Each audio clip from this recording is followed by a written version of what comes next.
আসুন এই ভিডিওয়ে ভারতীয় ক্রিকেটের তিন কন্যার গল্প বলি। একজন বিশ্বকাপে প্রত্যাবর্তনের সেরা চরিত্র, এভাবেও ফিরে আসা যায় সত্যিই প্রমাণ করেছেন শেফালি ভার্মা। দ্বিতীয়জন দীপ্তি শর্মা, হতে চেয়েছিলেন ফাস্ট বোলার, দাদার পরামর্শে স্পিনার, নিজের রাজ্য ছেড়ে বাংলার হয়ে খেলা, পরবর্তীতে আবার নিজের রাজ্যে ফিরে গিয়ে ডিএসপি পদমর্যাদায় চাকরি এবং অবশ্যই বিশ্বকাপ ফাইনালের অন্যতম চরিত্র। আর তৃতীয়জন বাবার স্বপ্ন পূরণে ক্রিকেটে আসা, শিলিগুড়ি থেকে মহিলা ক্রিকেটার হিসেবে বেড়ে ওঠা, বিশ্বকাপ জয়ের একমাত্র বাঙালি ক্রিকেটার, প্রথম বাঙালি ক্রিকেটার যার হাতে বিশ্বকাপ ট্রফি উঠল।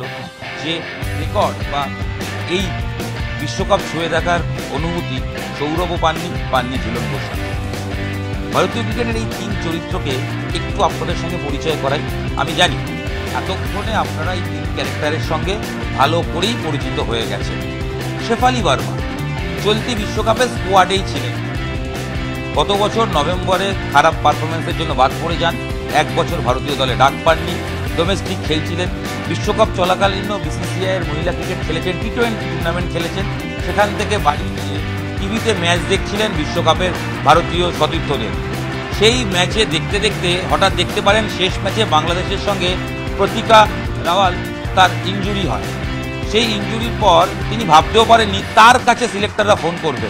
শেফালির কাছে ফোন যায়, তুমি যেখানেই থাকো দলের সঙ্গে যুক্ত হও। শেফালি তড়িঘড়ি যুক্ত হন, সেমিফাইনাল খেলেন, আহামরি কিছু করতে পারেননি। ফাইনালে তিনি সেরা, ম্যাচের সেরা।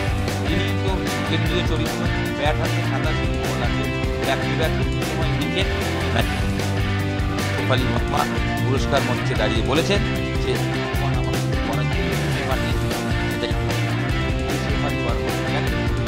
ক্রিকেট খেলবেন বলে ছেলেদের পোশাক পরে ছেলে সেজে প্র্যাকটিস করতে হতো।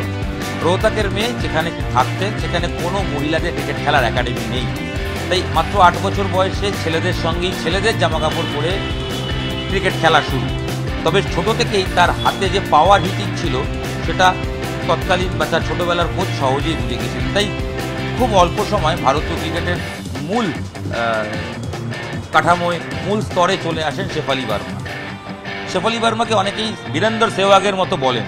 শেফালি ভার্মা যখন মারেন যে বোলারকে, কার্যত মুগ্ধ হয়ে গ্যালারিতে তাকাতে হয়, কারণ তার শটগুলো গ্যালারিতে গিয়ে পড়ে। শেফালি ভার্মা। আর প্রত্যাবর্তনের নায়ক যখন বললাম, তার সঙ্গে আরেকজনের কথা, দীপ্তি শর্মা। বাবা মা সরকারি চাকরি করেন, ইউপি আগ্রার মেয়ে, ক্রিকেটার হওয়ার স্বপ্ন।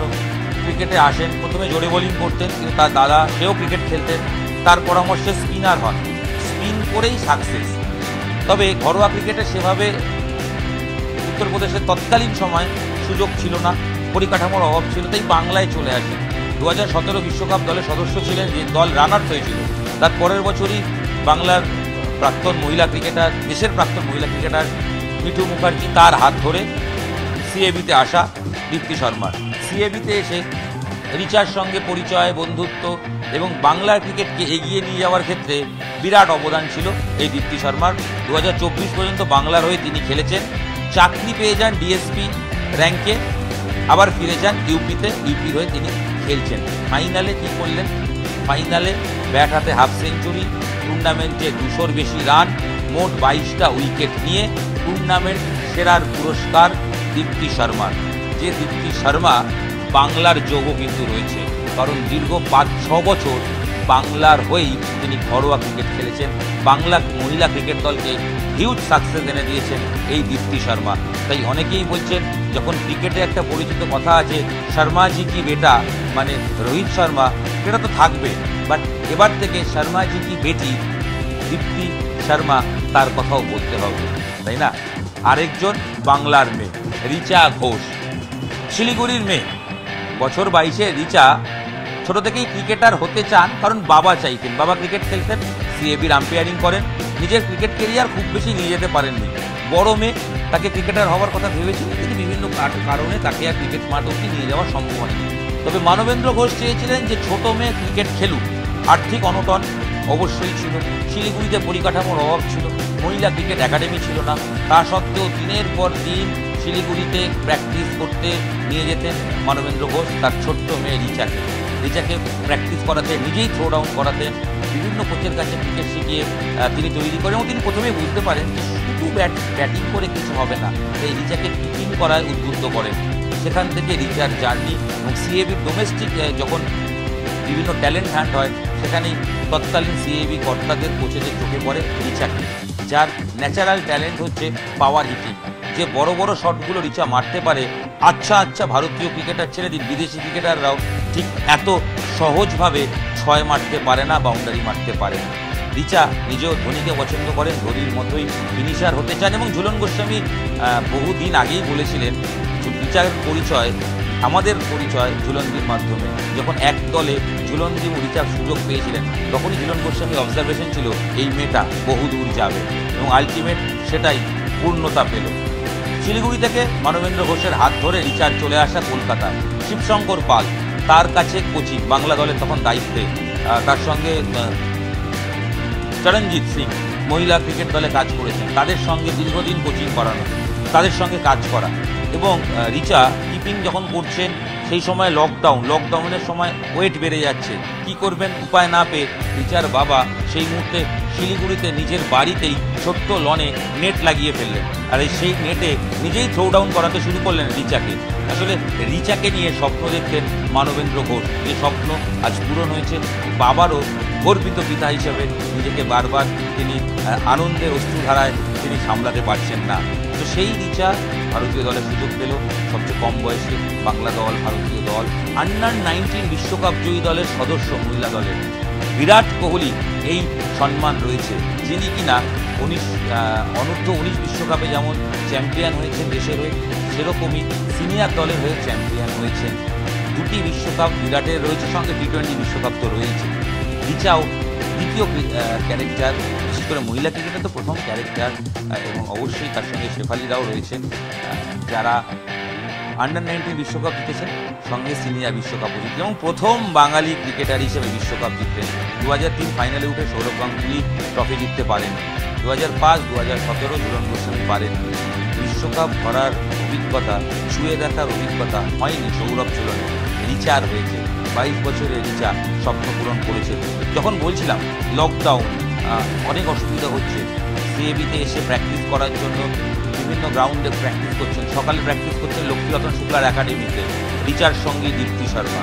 তারপরে দুপুরে একাডেমিতে প্র্যাকটিস করছেন বাঘাযতীনে শিবশঙ্কর পালের একাডেমিতে, বিকেলে প্র্যাকটিস করছেন, সুযোগ পেলে জিম করছেন সিএবির জিমে। এবং সেই সময় খুব একটা কিন্তু রিচা বা দীপ্তিকে আলাদা করে কোচিং করানো বা আলাদা করে গ্রুমিং করানোর জন্য খুব কেউ ছিল যে তা নয়।